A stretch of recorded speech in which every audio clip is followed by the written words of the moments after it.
Greetings everyone! Welcome to the Sonic the Hedgehog issue 252 review, the first main Sonic issue post-crossover. Previously, in issue 247, the creepy Tails doll prepares to attack the city, while Sonic, Tails, Amy, and Silver capture Mecha Sally on the Death Egg. As they succeed, enter the Genesis Wave and the crossover. Sonic's attempt to restore his world screwed up thanks to Eggman's interference. What kind of world are we about to enter?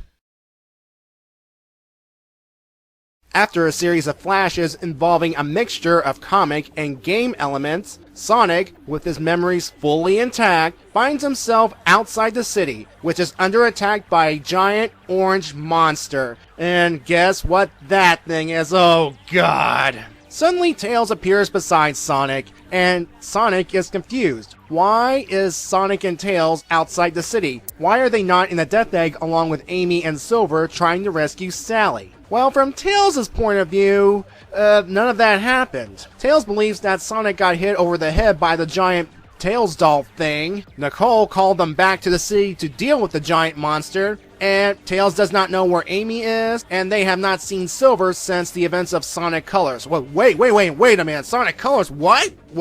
Yeah, I'm with you, Sonic, this is confusing. But right now, we have to deal with a giant, creepy monster thing, and Sonic believes Nagus might have something to do with it. Well, speak of the ugly troll, here he is, and it seems that he's lost his powers somehow? What? And he's trying to force Nicole to make a super ring so that he would get his powers back. What? I don't get it.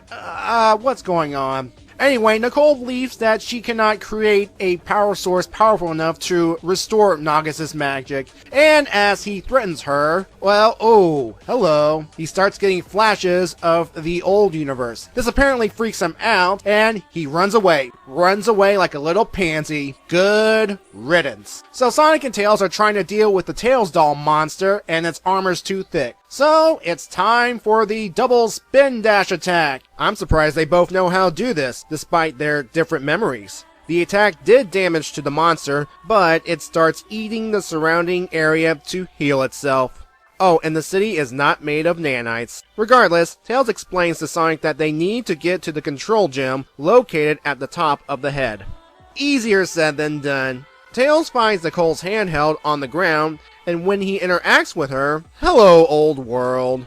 The flood of old memories leaves Tails confused. On the bright side, it proves Sonic is not crazy. Before they start dealing with this messy world, they have to deal with Eggman's creepy creation. Speaking of the Doctor, he, along with Orbot, Cubot, and the remains of the Egg Wily Machine X are in the desert. Egghead finds his Eggmobile damaged and tries to shift the blame on Wily. Orbot, it's not a good idea to correct Eggman. Regardless, they now have to try and find support in the desert while pushing a broken Eggmobile.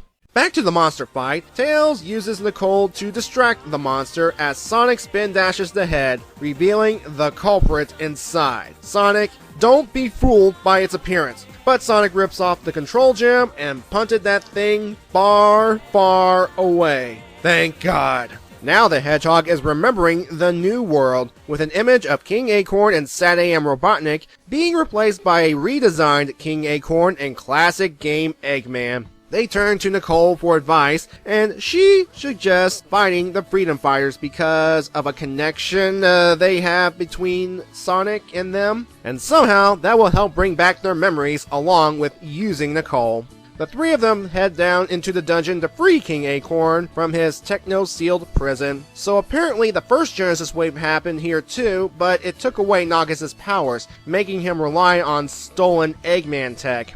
So it turns out the king is not an old grump in this world, which Sonic approves. They need his help trying to find everyone, and the only clue they have is a set of coordinates provided by Rotor.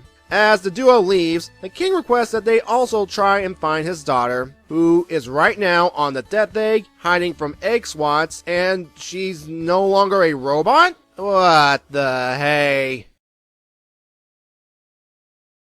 Oh boy, where to begin? Yeah, the botched Chaos Control created a new world that rearranged people and places, altered people's appearances and memories, and incorporated more game elements. For example, the non-Nanite made Mobotropolis, not New Mobotropolis, Mobotropolis, is located on West Side Island, the setting of Sonic 2. Tails mentioned the events of Sonic Colors. Well, to be specific, the DS version of Sonic Colors that featured a whole bunch of characters. I think Sonic was supposed to act as the audience avatar for this issue because he remembers everything from the old continuity and the crossover, so we share in his confusion. Now, speaking of the old continuity going away and all those plot lines essentially ending like that, I'm having mixed feelings about this. On the one hand, I'm a little disappointed that certain plot elements didn't get resolved properly.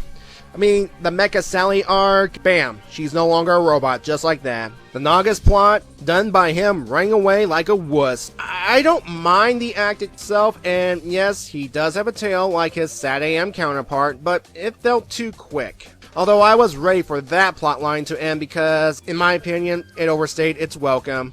Again, it's a little bit of mixed feelings, and I know factors like the lawsuit and mandates can get in the way of plans and things have to change and adapt. Now, on the other hand, I actually had a little fun reading this issue. I enjoyed Sonic and Tails taking out the creepy Tails doll, which changed shape thanks to the Genesis Wave. Now, Nicole calling Nagas Wally. It could be a nod to the Flash and the DC storyline Flashpoint, which led to a cosmic retcon, which led to the New 52 universe. But I thought that Flash was Barry Allen. I don't know. And yes, cosmic retcons are no stranger in the comic book worlds. I mean, again, DC has done it, Marvel has done it. I mean, any long-running comic book series has to do it at some point. I mean, it's only a matter of time, and I guess it's Sonic's turn now, I guess. Now back to this issue. Evan Stanley returns, and I do admit, I am warming up more and more to her work.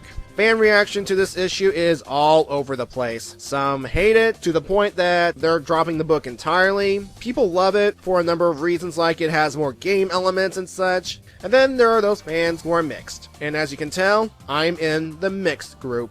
However, I am curious as to where this is going. The old continuity is still a plot point because at the end of this issue, Sonic, Tails, Eggman, Orbot, Cubot, and possibly Nicole remember the old timeline. And the upcoming story arc will involve finding the Freedom Fighters and restoring their memories. Amy will be a bit hard to find at the moment because she is in another dimension. Finally, we have redesigns. Again, Nagas has a tail like his Sad AM counterpart. Nicole, she's got her handheld form back, and she can generate her Lynx form if she has enough power. And King Max, well, he is younger, healthier, and much, much nicer. Sally, her new look is somewhat shadowed out, but we can guess as to what it looks like. I will wait until I see more redesigns before forming an opinion. In the meantime, I'm going to give this issue a 7 out of 10. And I will see you next time as we start to explore this new world. Bye now.